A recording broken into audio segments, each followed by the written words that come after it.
Welcome to The Bottom Line, where we examine trending and important news.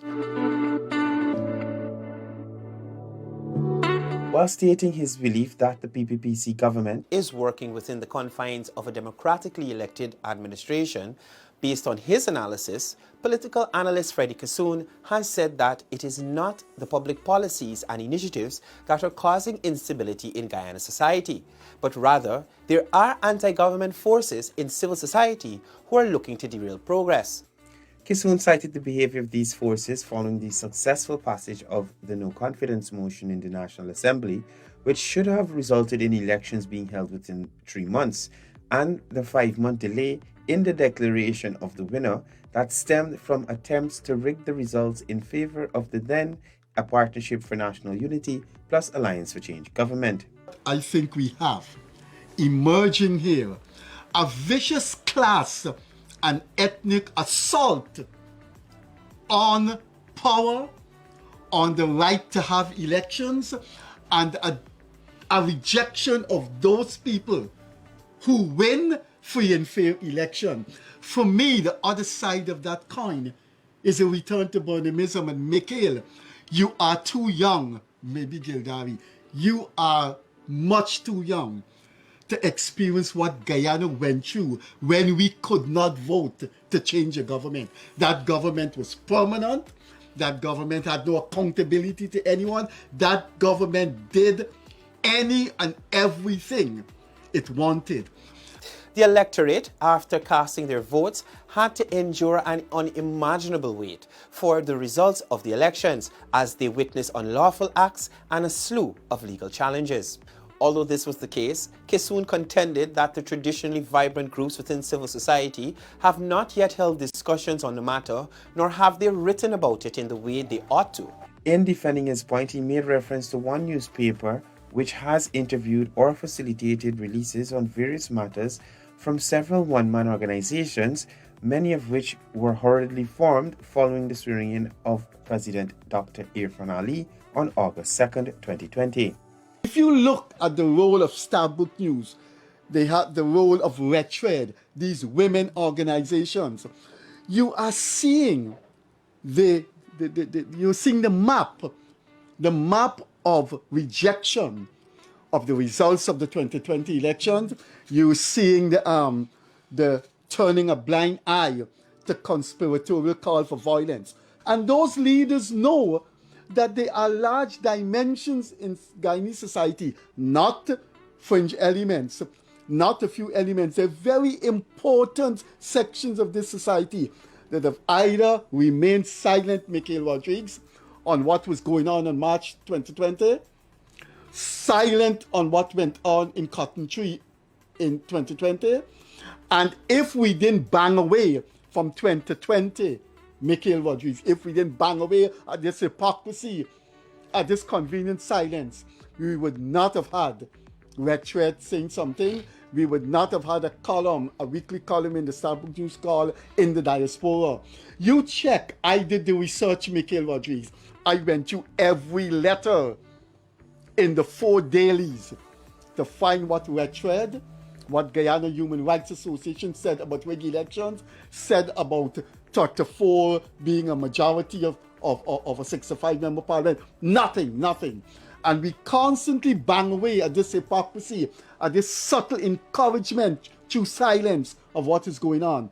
Despite silence from these groups, President Dr. Muhammad Irfan Ali has spared no effort in fulfilling his commitment to investigate the 2020 elections. In honor of all the Guyanese who fought for freedom and democracy, who fought relentlessly in those 5 months to ensure that our country never, ever was allowed to go down as an undemocratic nation.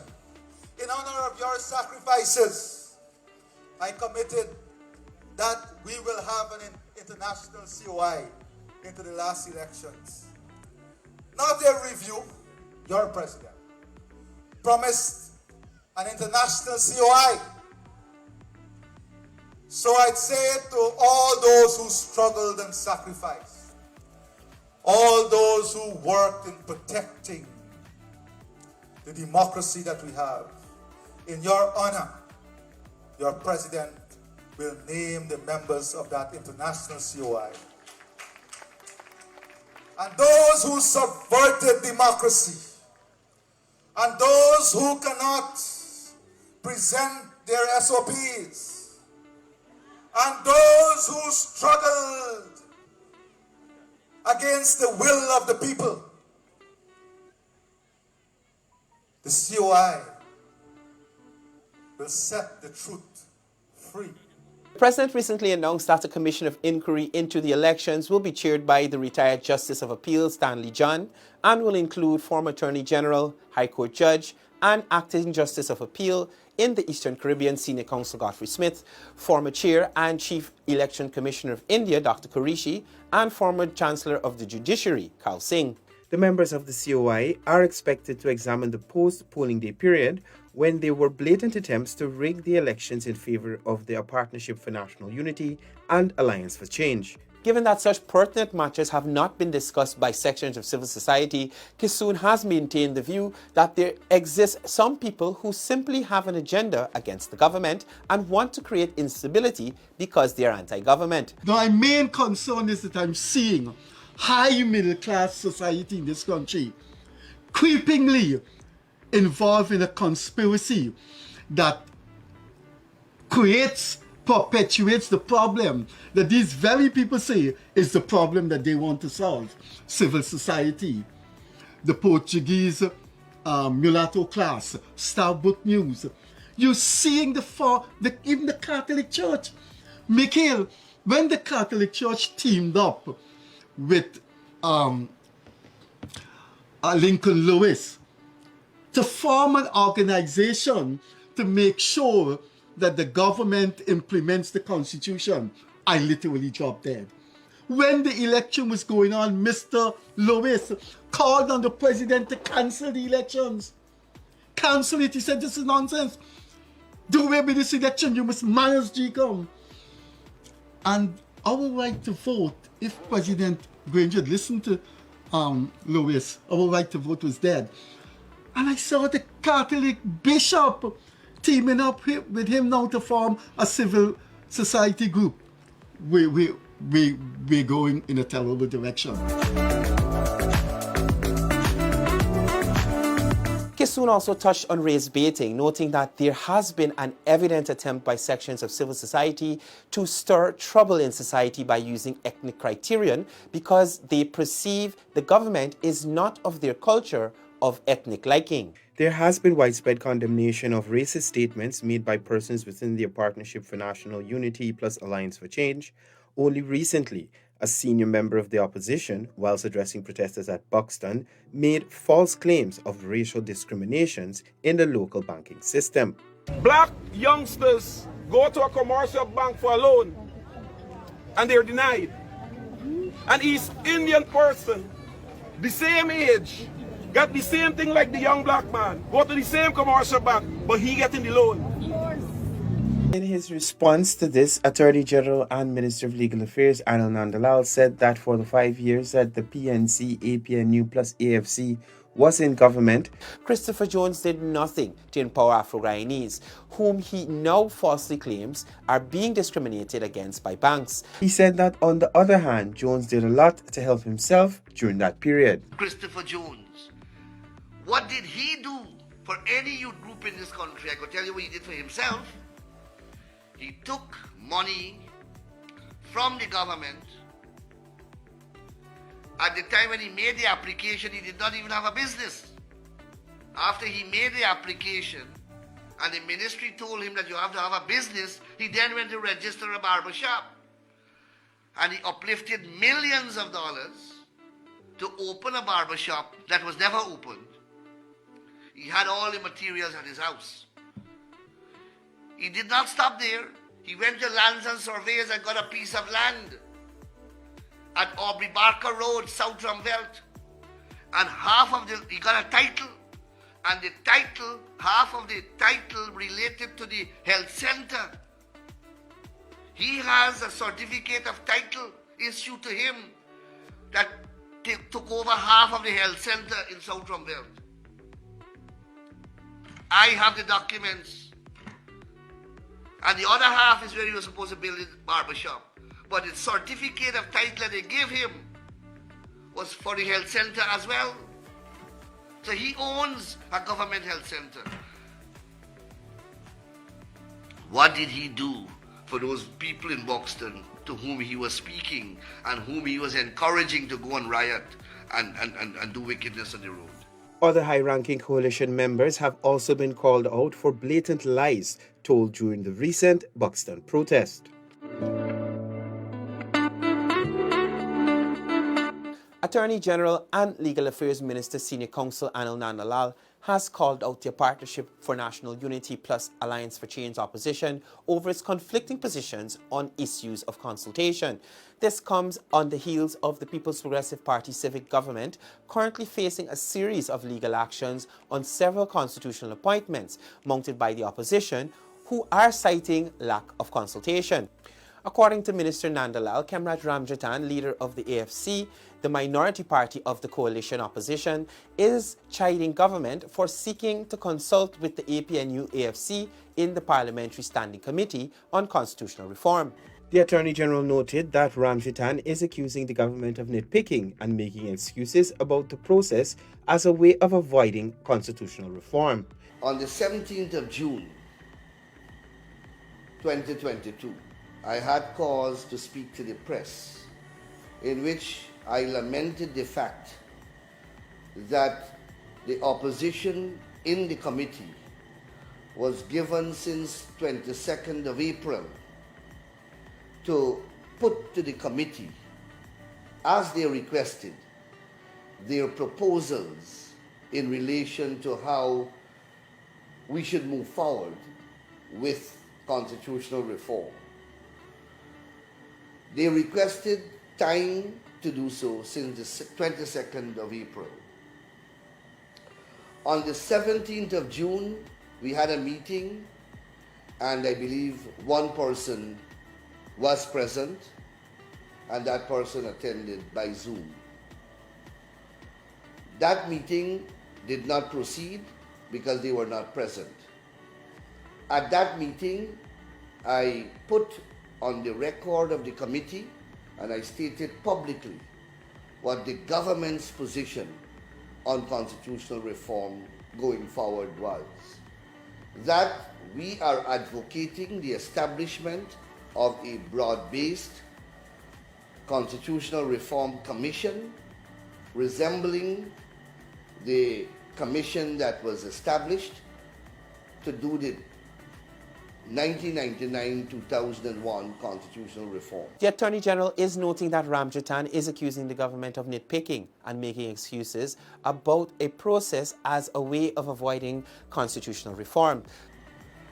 I reiterated our manifesto promise that the committee will be broad-based and will consist of 50% membership comprising of the opposition in the National Assembly and the government, and 50% shall come from civil society organizations.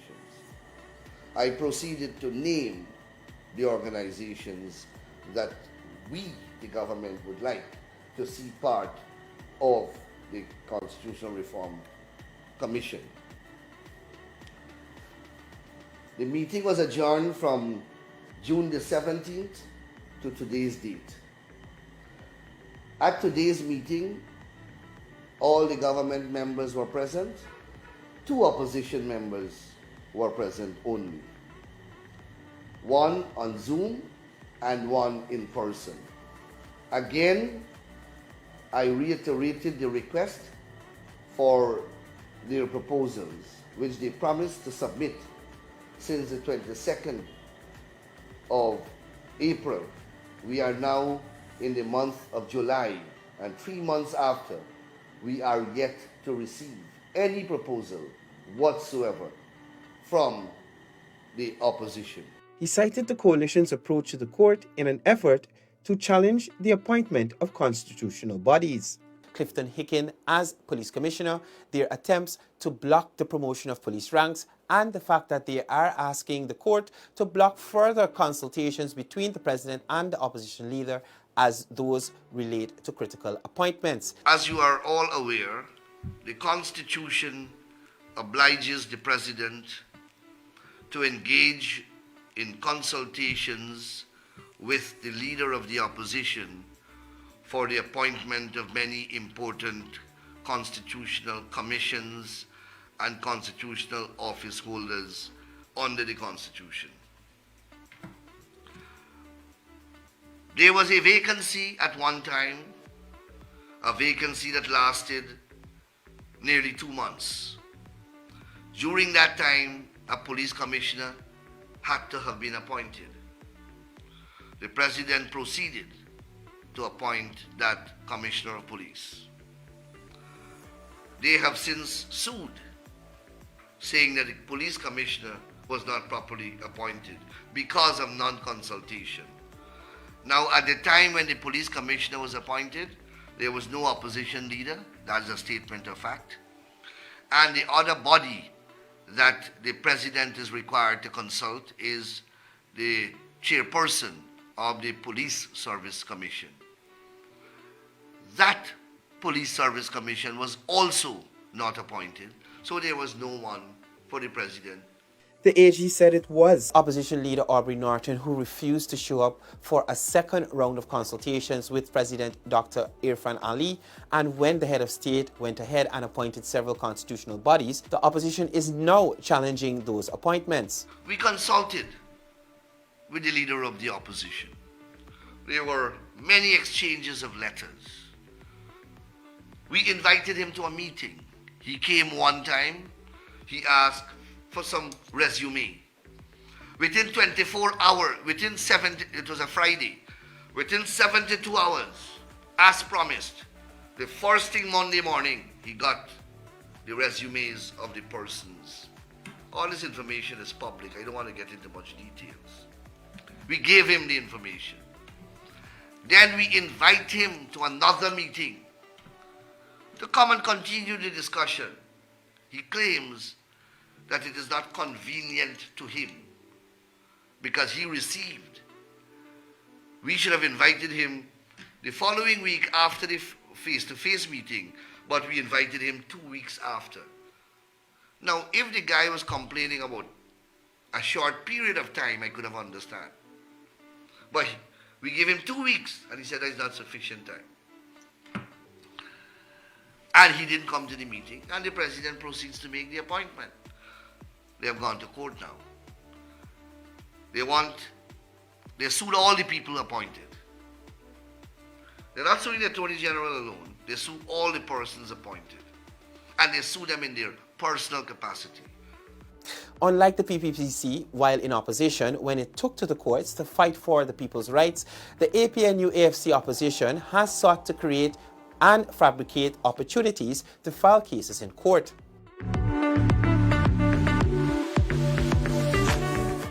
After a 2-year hiatus, Tushos and other leaders from over 212 Amerindian villages are meeting in Georgetown to engage with the President and ministers and other officials from various government agencies.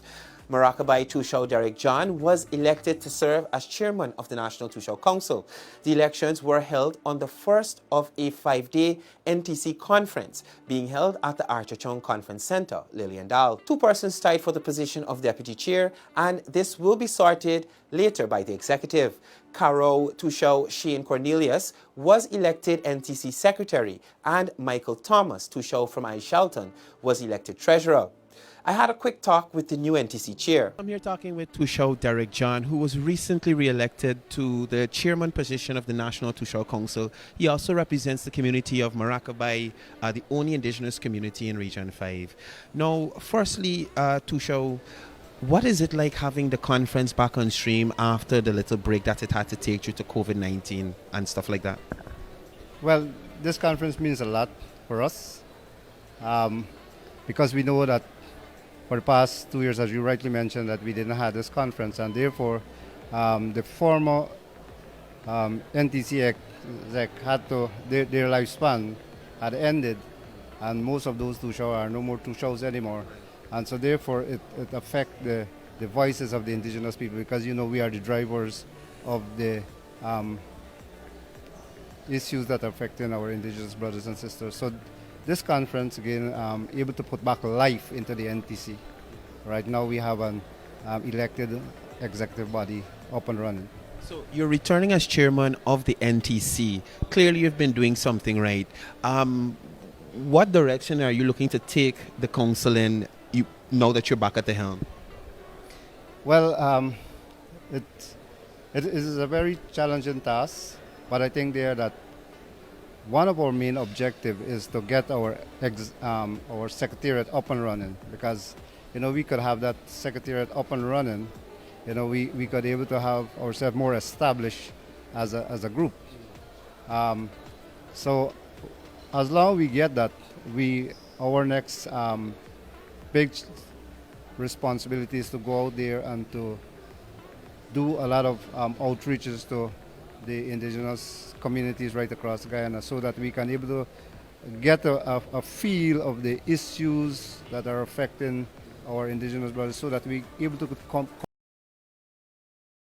compile a comprehensive report, and we can able to submit it to the various agencies, and so that we can able to alleviate these problems and challenges that our brothers and sisters are facing in these various communities.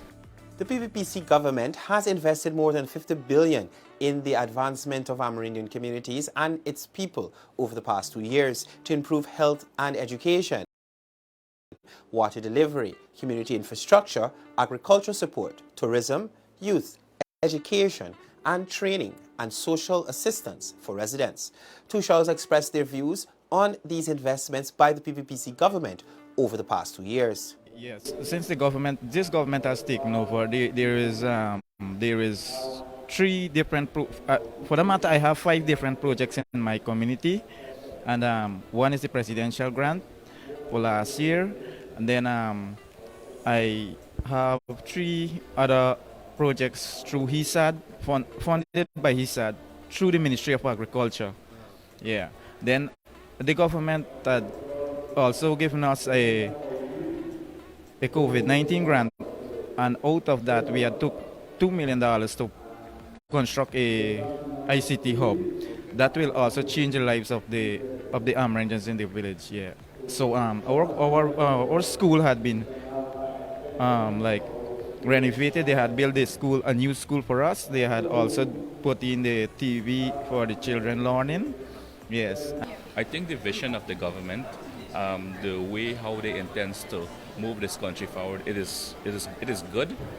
However, the local people on the ground need to follow through with what the government intends to do. Because if the people on the ground does not execute it in the manner in which the government, central government wants it to do, it would be a failure.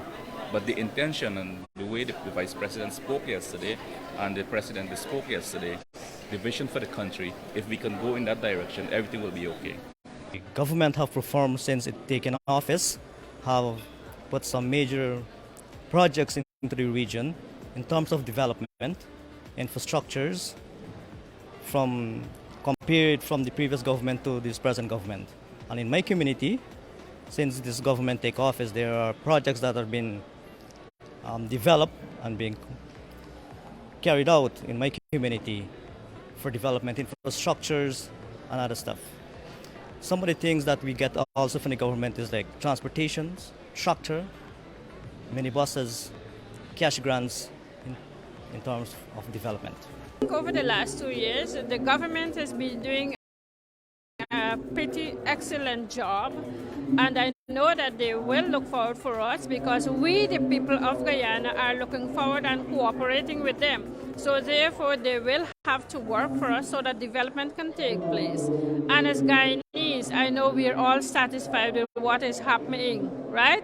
So thanks to the government for what they are doing, and we look forward for working along with them and look forward for getting more things to be done. I'm here with Member of Parliament and Deputy Speaker Lennox Schumann, who also hails from St. Cuthbert's Mission, if I remember correctly.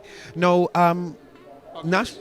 Pakuri, right, the original name. So we're here at the NTC Conference 2022. There hasn't been a conference due to COVID-19 and things like that. Share your thoughts on having this event back on the cards and having the issues of Indigenous communities being brought to the forefront.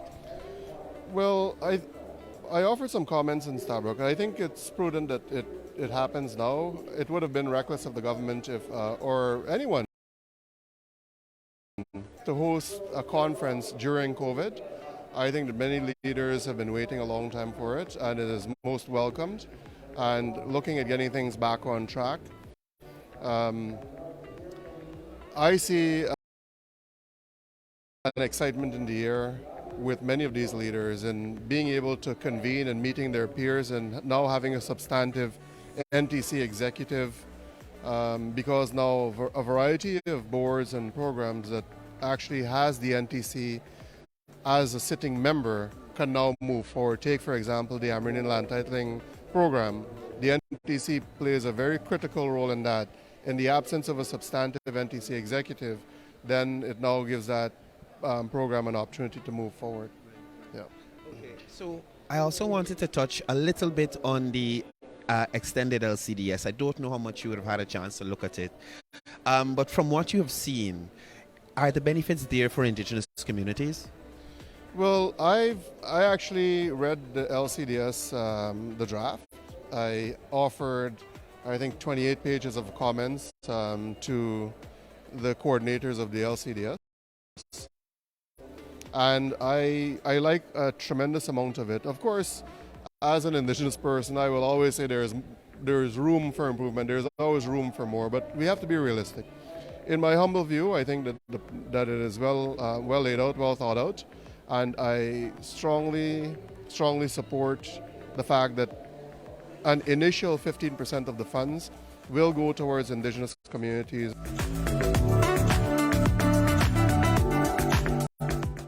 $3 billion in supplementary funding will be invested towards Amerindian development as the improved quality of life for Guyana's First People remains a priority for the PPPC government. This was announced by President Ali as he addressed Amerindian leaders at the National Tushals Conference. He said of the $3 billion, $250 million will go towards youth empowerment projects. Youth, ensuring that we bring youth in the development agenda. So there are some climate smart suggestions, some resilient suggestions on empowerment, whether it's the climate smart agriculture, as a lot of you put it, to support the school feeding program.